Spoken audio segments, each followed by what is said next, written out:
शेवटचा दिवस असेल आमचा पोहण्याचा, कारण आम्ही उद्या चाललो आहे आमच्या घरी. तर मग आजचा ब्लॉग शूट करावं म्हणून व्हिडिओ स्टार्ट केला आहे.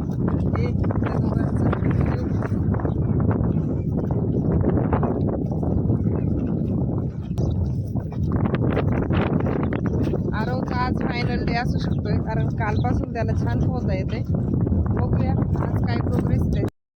खरं तर ऊन खूप होतं आणि वारंही खूप येत होतं, त्याच्यामुळं माझा आवाज क्लिअर येणार नाही. पण ऊन एवढं होतं ना, त्याच्यामुळं आम्ही डोक्यावर असं टॉवेल घेऊन सगळेजण चाललो होतो. आणि श्री तर फक्त हसतच राहतो पाण्यात उतरल्यावर. का रे श्री, तुला हसायला येते? श्री इकडे बघून सांग, तुला का हसायला येतं सारखं पाण्यात उतरल्यावर? सोनू आज नीट पोहली नाही ना, तर बघू मोकळं सोडून देऊ दीदीला. थोडंसं अंतर आहे घरापासून जरा, पण ठीक आहे, मजा येते चालायला.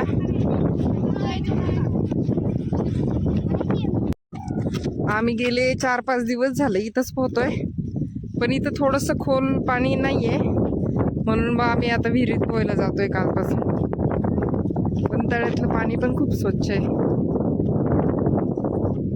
इतकी आज छान हवा सुटली, नाही तर रोज कंटिन्यू ऊनच असतं, पण आज हवा पण छान सुटली.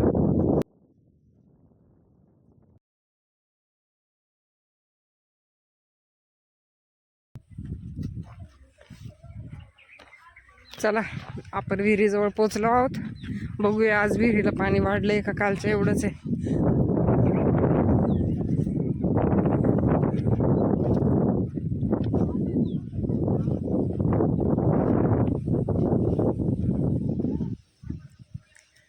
चैतू आणि योगेश येऊ थांबलाय. कालच्या इतकंच आहे रे पाणी.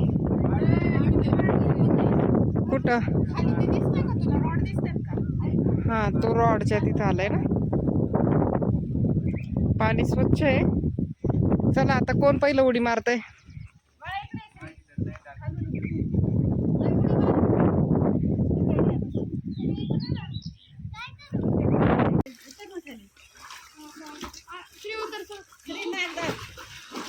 खरं तर विहिरीतलं पाणी स्वच्छ आणि त्यापेक्षाही खूप थंड होतं, त्याच्यामुळं ना पटकन उडी मारायला श्री पण घाबरत होता. आणि त्याच्यामुळे योगेशने त्याला धरलं आणि पाण्यात सोडून दिलं, तर तो इतका घाबरला होता ना पहिल्यांदा तर. आणि आरवचं म्हणाल तर तो पहिला अर्धा तास भीती वाटते असं म्हणूनच वेळ घालवतो, आणि नंतर थोडंसं छान पोहतो.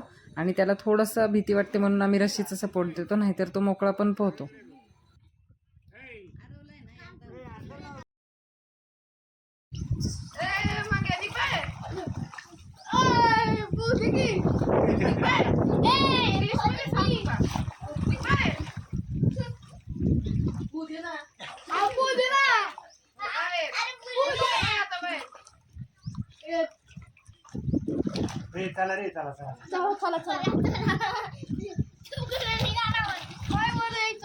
आता आरची उडी मारणार. आरची उडी मार. आता आरची पेट बांधून येत आहे. योगेश आरची तिच्या खऱ्या रूपात आली. आरची खऱ्या रूपात आली आहे पेट बांधून.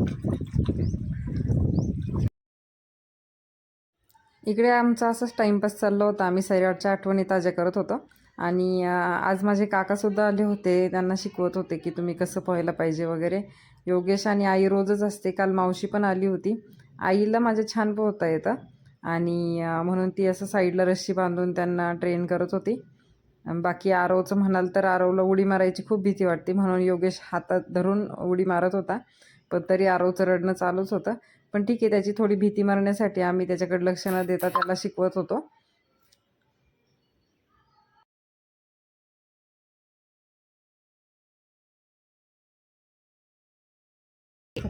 आईने पकडलंय आरव.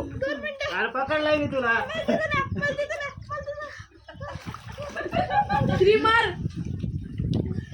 हा मार. पुढून.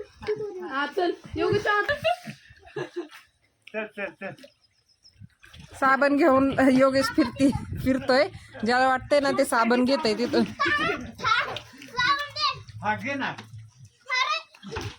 घे ना तू. नागदाब गुड बॉय गुड बॉय. 1 2 3 हा. हात दिले सोडून. थांब थांब पकड. आईने धरलंय. आता नाही का मला ओढलं. त्याच्यापेक्षा माझ्याच नाकात पाणी गेला आता. नाकाला सोडलं. श्री श्री काय होतंय रे हसायला. श्री पाय गेले. हसायला काय होतं तुला.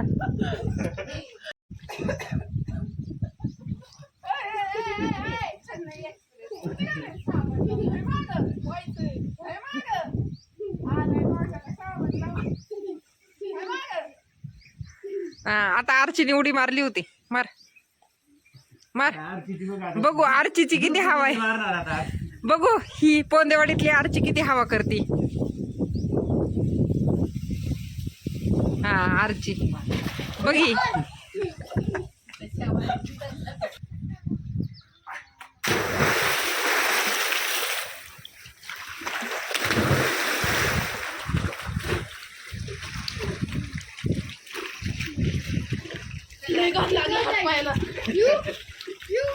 या पोंदेवाडीच्या सैराटमध्ये परशानी आणि लंगड्याने उडी मारली पण आर्चीचं काही चाललं नाही कारण ही आर्चीला पोहता येत नाही. ती पेट बांधून पळती. आरची बेवा करायची. आरची हा सले चल सले आलाय भित्रा भित्रा करत. चालायचं अस्तित्व. चालायला पोहता येत नाही.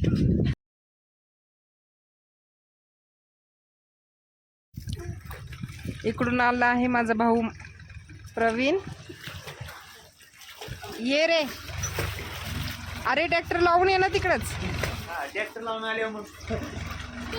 बघ ना तो डायरेक्ट घेऊन आलाय. ह्या ट्रॅक्टरवर आर्चीची एंट्री पाहिजे होती का.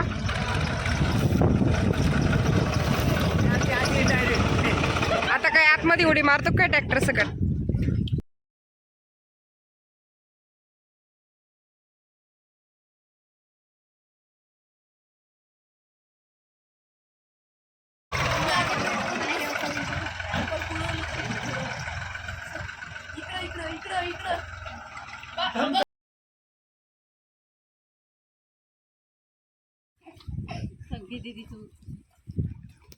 ती तर गेली पाहिजे का मी उडी मारू.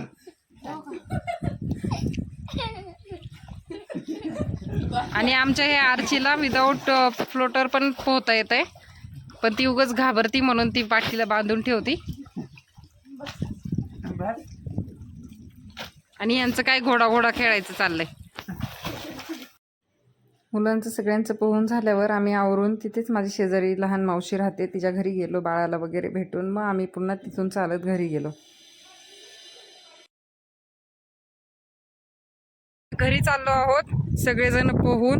थोडंसं मावशीच्या इथं जाऊन सरबत वगैरे घेतला बाळाला भेटलो आणि आता आम्ही घरी चाललोय मस्तपैकी चालत. तिथं मंदिर आहे सटवाजी बाबाचं. हबीबी हे इंडियातले हबीबी आहेत. किती सुंदर वातावरण आहे बघा तुम्ही गावाकडचं. खरं तर मुलं 1-2 तास तरी पोहत असतात कारण शिकवण्याच्या नादात किंवा त्यांच्या खेळण्याच्या नादात टाईम कसा जातो निघून ते कळतच नाही. आणि त्यानंतर इतके थकून जातात पण सगळ्यांच्या एकत्र जाणं येणं ह्याच्यात त्यांना थकवा पण विसरून जातात. मग त्यांची काही इतकी मस्ती चालते जाता येणं येताना. त्याच्यामुळे थोडंसं अंतर असूनही ऊन असूनही त्यांना काही वाटत नाही. आणि गेले 4-5 दिवसापासून आम्ही रोज मुलांना पोहायला आणतो पण रोज व्हिडिओ काढणं जमत नाही कारण त्यांच्याकडे पण लक्ष द्यावं लागतं. पण आजचा आमचा पोहण्याचा व्हिडिओ असू देत किंवा सैराटचा जो आम्ही मध्ये मध्ये छोटासा रिमेक केला तो तुम्हाला कसा वाटला. आवडला असेल तर नक्की लाईक करा शेअर करा आणि सबस्क्राईब करा. भेटूया पुन्हा एकदा नवीन व्हिडिओमध्ये. बाय.